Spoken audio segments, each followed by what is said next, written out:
Chapter 4, Worlds Away. Northern California, retired Rear Admiral Richard O'Kane's ranch. Richard O'Kane looked down over the edge of the steep ravine and saw what he had feared. He staggered away from the rim of the precipice, turned, and raced to his pickup truck. Reaching into the bed of the truck, he pulled out a hatchet and ran to a nearby tree. He threw hard chops at the base of a branch 5 inches thick. After cutting nearly through, he wrapped his arms around the limb and lifted his feet to pull on the branch with all his weight. As he pumped his weight on the branch, the cut cracked open until he heard a loud snap, and the bow broke free. He chipped away the twigs and made his way down the treacherous side of the ravine, dragging the heavy branch behind him. As he descended, loose rock shifted beneath his feet. Halfway down, he lost his footing, fell, then slid the rest of the way on his side. Dirt scraped at his shirt, pulling it up, bearing his side to jagged rocks that tore at his skin. Arrgh! At the bottom lay his horse, Billy, wedged between a boulder and the wall of the ravine. Billy was a big black Mustang, well-muscled. Injured and frightened, he struggled to free himself. Panicked legs kicked and clawed. Wild-eyed, Billy writhed his head while screaming high-pitched whinnies, pleading for help. Any injury caused by the fall was over. The threat now was injury inflicted by the horse upon himself as he struggled to get free. O'Kane knew he had to act fast. He shoved the thick end of the branch below Billy's chest where the boulder formed a V with the ravine. As the horse writhed and rocked to free itself, O'Kane pushed the branch in, inch by inch, until the end was under his horse's belly. Then, holding the branch on top of his shoulder, he climbed back several feet up the ravine. Crouching low to the ground with the bow on his shoulder, he pushed off his legs in a squat thrust, lifting the branch like a lever. The force was enough, and Billy tore free, then scrambled backward away from his trap. Though no longer ensnared, Billy was no less panicked. He swung his head up and down in long, urgent strokes while limping, favoring a leg. Fresh blood shimmered in black horsehair, and the jagged end of broken bone protruded out of the front leg. O'Kane felt its pain. It was bad, a compound fracture of the tibia bone with dirt ground into the wound. Lord! Mouth stretched wide, with anguished eyes, he looked up to the sky, then turned back to his horse. He felt despair, but didn't entertain it for long. Resolute, he knew what he had to do. 9 years he had owned Billy. O'Kane raised him from birth. Billy was just a foal way back when he first bought his ranch, and so for O'Kane, Billy was the ranch. With tired steps, he climbed out of the ravine and walked to his pickup. He reached into the glove compartment, pulled out a revolver, opened the cylinder, checked for bullets, and then flipped it shut. When he returned to the bottom, he stood before his horse. Billy's eyes were pained and pleading, looking to him for help. O'Kane saw it, and he smiled at Billy as he stroked his muzzle. It was a sad smile. O'Kane would help his old friend the only way he could. The gun felt heavy as he pointed it between Billy's eyes. Though his ranch in Northern California wasn't especially large, the drive home seemed long.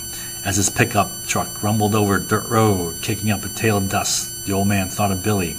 So it goes, life goes on. It was all he could think to comfort himself. Stepping from the truck, his legs felt weary as he walked to the front door of his home. It was a low, long ranch house that sat alone like a ship upon a rolling sea of tall tan grass that swayed in the wind. He crossed the wooden porch and opened the screen door. A spring stretched, hinges squeaked, then the door slammed shut behind him with a bang. "Honey, is that you?" His wife Ernestine called from the kitchen in the back. "Dinner's almost ready." It was good to hear her voice. "I'll be there in a minute. Gotta wash up." He walked to the bathroom, took off his shirt, soaped up a washcloth, then cleansed the wound in his side. He opened a medicine cabinet, grabbed a bottle of iodine, poured some into a cloth, and dabbed it into the open cuts. He recoiled from the pain, sucking in air through clenched teeth. Then, cupping his hands like a bull under the running water, he let his face drop in and held it there long. Lifting his head, he looked into the mirror for any sign of tears, then grabbed a towel and dried his face. Richard O'Kane, gray-haired and well past 60, made his way to the kitchen.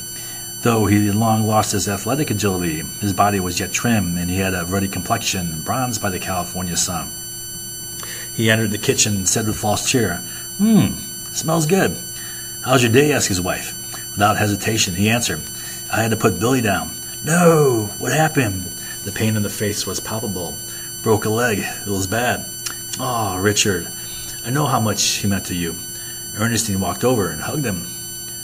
O'Kane thought of Jeremiah Billy Goat, a young man he had known and Billy's namesake. He had loved Jeremiah like a son. Losing Billy was like losing Jeremiah Goat all over again. His eyes grew heavy. "Well, it's a shame." I said a prayer.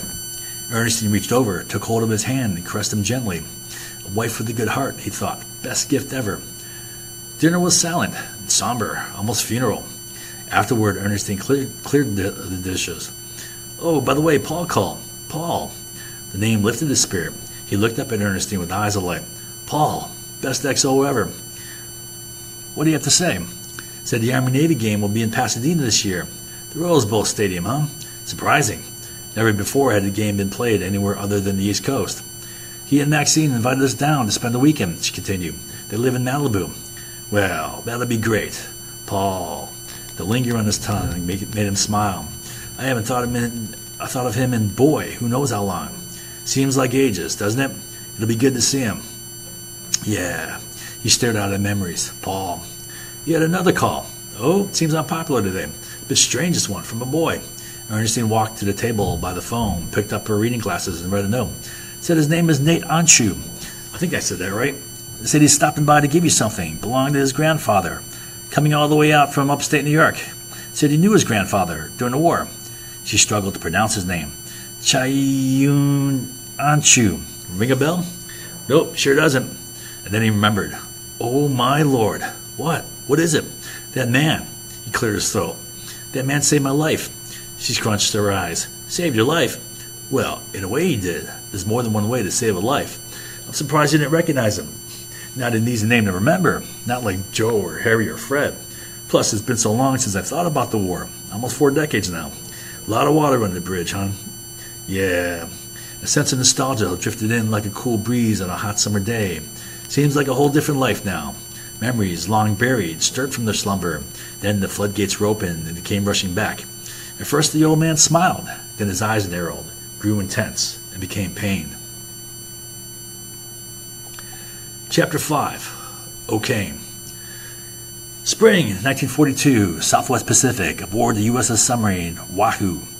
Bong, bong, bong, blares the general quarters alarm aboard the submarine. A watertight hatch bursts open, swings around hard, and slams on its stop with a bang. Bodies rush through the opening as the submarine crew races to battle stations. Move, move, go! The men sprint in single file down a narrow passageway, walls lined with pipes, electrical cables, gauges, indicator lights, valves, and gray boxes. Black leather boots pound on metal deck plates, sweat flies. The air is thick with fear, they all breathe it deep. Above the submarine, on the ocean surface, enemy warships charge into attack. Manning the periscope is Lieutenant Richard O'Kane. Is his first combat action as executive officer under the legendary submarine captain Dudley Mush Morton. Beads of sweat roll down his face. His heart races. His heart pounds. His racing heart pounds in his chest, and he gasps quick, shallow breaths. Tension and anxiety cloud his mind, hampering his judgment. It's not from fear of physical harm, for he doesn't feel a trace of that. Instead, it's the anxiety of self-doubt. Having never been tested in battle, O'Kane questions his competence. Though O'Kane's fear is stark and blinding, it's not for himself, that is, his personal safety. Instead, he's afraid of screwing up, placing the lives of his shipmates in jeopardy. More fundamentally, however, he's afraid of what they may think of him if he were to mess up. His fear, therefore, is actually centered upon self. His focus is misplaced. His focus is on self, and it can be to his ruin. Worse than this fear is the fact that he's aware of it. O'Kane knows that the more nervous he gets, the more likely it is he'll screw up, and this only makes him more nervous. No, calm down, he screams inside himself. Calm down, no, not now. I'm losing it. It's starting. It's snowballing. Fear builds upon fear in a vicious cycle and has all the markings of a self-fulfilling prophecy. O'Kane can barely move, let alone function adequately. He has to tell himself, breathe, breathe. His hands clench the periscope handles as he presses his face so hard into the eyepiece that it seems to impact directly upon the bone surrounding his eye socket. He must call out the bearings and ranges to the enemy warship, but he fears he's lost it. Where? Where did it go? O'Kane swings the scope about too fast for the images to register in his excited mind. Then a faint apparition flashes past, like a ghost. There! He turns back to it and hurriedly positions the crosshairs on roughly the center of the fuzzy masts and calls out, Constant bearing, mark, range, mark. He now must determine the angle of the target's bow, but the shadowy figure formed in his brain is more shape-shifting blur. It's not the optics, but rather his mind, which is locked up like a red-hot engine, overspeeding without oil and seizing. He has to call out the angle. The entire crew is waiting. All other lives depend upon this. He's hesitant and halting, second-guessing himself. In his panic, he calls off conflicting angles. Starboard 45 degrees off the bow. No, I mean port 45 degrees. No, wait, port 30 degrees. O'Kane's fear is infectious and spreads like a deadly contagion. With quivering hands, the officer manning the torpedo data computer frantically dials in, then redials in O'Kane's uncertain numbers. Torpedoes are launched, runtimes count down, all wait in desperate hope. But there are no detonations. All torpedoes are missed. The sonaman calls out, "Fast screws! Constant bearing!" O'Kane's narrows his eyes. "Jets must have set in our torpedo wakes. They're tracking them back to us." The Japanese destroyer races toward Wahoo with a zero angle on the bow. Captain Morton is calm and steady. He says in a firm, even voice, "Rich, get a setup on the escort." O'Kane scans through the periscope and finds the onrushing enemy. This time all his mind sees is the plume of white water being plowed up and pushed to both sides. Hurley positions the crosshair somewhere near the center of the plume and calls out, "Bearing mark, range mark, set, fire," commands Morton. The torpedoes launch, and then O'Kane waits, expecting the order to dive. When it doesn't come, he jerks around towards Morton. "Camp, should we go deep?" "No, I'm going to put 2 down her throat." All men in the conning tower turn toward Morton, their eyes wide, faces strained with fear, confusion, disbelief. Instead of immediately going deep, as would almost any other submarine commander, Morton calmly calls for a bow shot with the 2 remaining forward torpedoes. O'Kane turns toward Morton, anticipating his next command. With eyes fierce, muscles taut with aggression, Morton commands, "Right full rudder, all jet flag." Captain Morton is turning directly toward a Japanese warship that's bearing down fast with the sole intent of killing Wahoo. O'Kane knows that though this may seem insane, it's a tactical maneuver to minimize the gyro angle and thus increase the accuracy of torpedoes. It's a gamble to increase the probability of hits, but if it fails, things could go bad, fast. Once again, O'Kane marks off bearings and ranges. Torpedoes are fired, and then Wahoo immediately dives. The angle of the deck beneath his feet increases as Wahoo plunges into the blackness of the deep. O'Kane glances about the conning tower. Sailors stand rigid, their eyes frozen, desperately searching for any sound in the silence. As run times are counted down, all wait in desperate hope, but there are no detonations. The swish, swish, swish of propeller noise increases overhead, followed by splashes as depth charges slap into water. O'Kane grabs hold of the stanchion and waits. Seconds tick by, which seem an eternity. Then, in a steady succession, the depth charges begin to detonate with thunderous explosions, rocking the sub, bursting lights, and throwing sailors to the deck. Fittings break and water sprays in, soaking O'Kane's back with an icy stream. He turns around to see sailors rushing to valves to isolate leaks, others desperately pulling wrenches to tighten down bolts and spraying flanges. An electrical panel catches fire. It sparks and pops and spews smoke. "Trip the breaker," shouts O'Kane. The acrid fumes sting his nose. A sailor rushes to the breaker board and throws a lever. O'Kane grabs a fire extinguisher off the bulkhead, aims it at the base of the leaping flames, and squeezes the handle. A roaring stream of CO2 jets from the red metal cylinder, burying the panel under a frozen white cloud that smothers the fire. The pungent smoke from burnt electrical components and wiring rises and disperses throughout the ship, lifting a foggy haze. The burning scent of sulfuric acid from rattled battery cells wafts throughout the ship. O'Kane's eyes tear, his lungs sear, and he coughs up thick gobs of mucus. Morton calls for speed, depth, and course changes in an attempt to throw off the enemy's aim. Click sounds a depth trigger mechanism on a cylindrical bomb packed with 324 pounds of high explosives, followed by the explosion. Whack! A crewman with strained facial muscles and desperate eyes count the detonations. Click! Whack! 5. Click! Whack! 6. With each explosion, his body shudders. A young sailor on his first patrol hears the count. "What are you doing?" With his body wound up like a charged capacitor, the first sailor turns toward the other, his face frozen in fear, mouth agape. With enlarged, terror-filled eyes, he stares without a word. His head shudders in a tense, rapid vibration as all the muscles in his neck fight and pull against each other in an uncoordinated spasm. Then, as abruptly as he turns back and continues his count. Click, whack, 7. O'Kane knows the purpose of the count. Japanese destroyers have 12 depth charge launchers. The intensity of explosions increases in a crescendo, and it seems the Japanese have found their mark. Then the explosions begin to fade. After the 12th detonation, a period of silence follows, but there is no respite. O'Kane knows it's not over. The enemy would just reload. Soon pings ring out again as enemy sonar reaches out into the depths in search of its prey. Like an enraged cyclops, spear stabbed into its eye, the Japanese warship violently gropes for Wahoo. O'Kane moves over to the sonarman, whose eyes stare like lasers, glaring beyond the dials and gauges on the gray sonar module before him. Suddenly his eyes enlarge, and he rips off the headsets from his ears.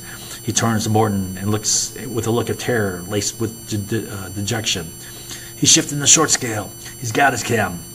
The enemy has just switched its pings from search to attack frequency. This means the Japs no longer know exactly where Wahoo's at. I've killed us, thinks O'Kane. The pings now increase in volume as the Japanese warship again draws down on Wahoo. Then there's a leap in the rate of the swish and wash of the propeller screw as the enemy destroyer rushes in for the kill. As the sound of the approaching propeller grows louder and louder, sailors look up to the overhead as if transfixed on their own telltale heart. The explosions begin again, and the sailor resumes his count. With each explosion, the volume and violence increases. Click, whack, 10. Click, whack, 11. In anticipation of the 12th, the sailor gives up his count, buries his head in crossed arms, and lets out a suppressed scream through clenched teeth. Then O'Kane sees him slump. The sailor has passed out. The attack is now over. Having lost sonar contact, the destroyers search in vain, but Wahoo managed to skulk away. All are sweat-soaked. Some breathe heavy. Others cling white-knuckled to whatever support kept them on their feet. The air is hot, dank, thick with the stench of pungent smoke, sulfuric acid fumes, body odor, and fear. Added to this offensive mix now hangs a faint scent of urine. Though surrounded by crewmen on all sides, O'Kane stands in the middle of the conning tower completely alone. Everyone knows the cause of the failure is his. Some shoot angry glances at him, like throwing razor-sharp daggers. O'Kane's eyes dart about, and his mind amplifies the hateful glares until their weight feels like the oppressive searing from the desert sun at high noon. His mind screams, desperate to escape, but there's nowhere to go other than to crawl inside himself. O'Kane is locked inside his thoughts with the palpable, almost visible agony of his inner turmoil. All of his training, all of his abilities, all of his skills, now at this moment, avail to nothing, and he stands there, paralyzed and lost. O'Kane has succeeded in fulfilling the prophecy he has made for himself. Chapter 6, Dreams. In the seaside town of Dover, New Hampshire, where O'Kane grew up, the breeze blown in from the ocean smelled of vastness, openness, and promise. It pervaded like an ethereal presence and inspired the young O'Kane to dream. From early on, he was drawn to sailing. He also read incessantly, almost voraciously, stories of John Paul Jones, Oliver Hazard Perry, David Farragut, Admiral Dewey, and the likes. More than childhood heroes, they became role models that would shape the course of his life. And the stories mattered more to him than sleep. Since 7 years old, he would lay in bed, reading into the wee hours. As his eyelids heavied and slumber settled upon him, he would fight to stave it off. Invariably, fatigue would win, and he'd awake in the morning with a book on his chest and the light burning bright. Passionate by nature, he always pursued his interests with single-minded focus. At 8 years old, it was kites. By 10, it advanced to model gliders. He built his own planes out of balsa wood and fabric, coated with dope, experimenting with designs. He'd take them to the nearby hill and test them for distance and time of flight. To control variables, he held constant launch power, speed, and direction, and recorded every factor: wind direction and speed, temperature, cloud cover, time of day, time of year, humidity, barometric pressure. Using graphs, he would try to figure out their individual effects, but learned instead the difficulty of multivariate analysis. That knowledge would serve him well throughout his life. And then he discovered tennis and alpine skiing. Driven to excel, he became New Hampshire junior tennis champ. He was also one of the best ski racers in all New England. Gifted both academically and athletically, he won a partial scholarship to the prestigious Phillips Academy in Andover, Massachusetts. There he received a classical education, learning Latin and memorizing French poems, along with the first 18 lines of Chaucer's Canterbury Tales in Old English. He also read the classics, and to his dying day was able to recite passages from Coleridge's Rime of the Ancient Mariner, along with some of Robert Frost's most memorable lines. At 19, he obtained an appointment to the United States Naval Academy, a place he both loved and hated. And he hated more than he loved. He hated all the imposing, cold, gray stone buildings that seemed to look down upon him. He hated all the rules and regulations, like a maze for a mouse, or rather, like a field full of landmines. He hated all the hours he had to march to work off his demerits out in the cold and frozen winter nights. He hated that in every 24 hours they piled on his back 36 hours of rigor. The only thing he loved were the friends he made and the good times he had, all those crazy times that kept him from going insane. While at the Naval Academy, his attention to academics declined in inverse proportion to his growing interest in women. But he never left his love for tennis and skiing, and he never lost his passion to be a naval officer, though he sought for prestige more than to be a leader of men. Thus, in a way, his was largely a selfish desire. But he was young and had much to learn. Like most people his age, he had plenty of room for growth. He would not fully understand what it was to lead until he became the captain of his own ship. Everything in his background had led him to become a leader, but that wasn't nearly enough. Nothing could fully prepare him for leadership in war other than war itself. The only authentic initiation to war is through the test of battle, the baptism under fire.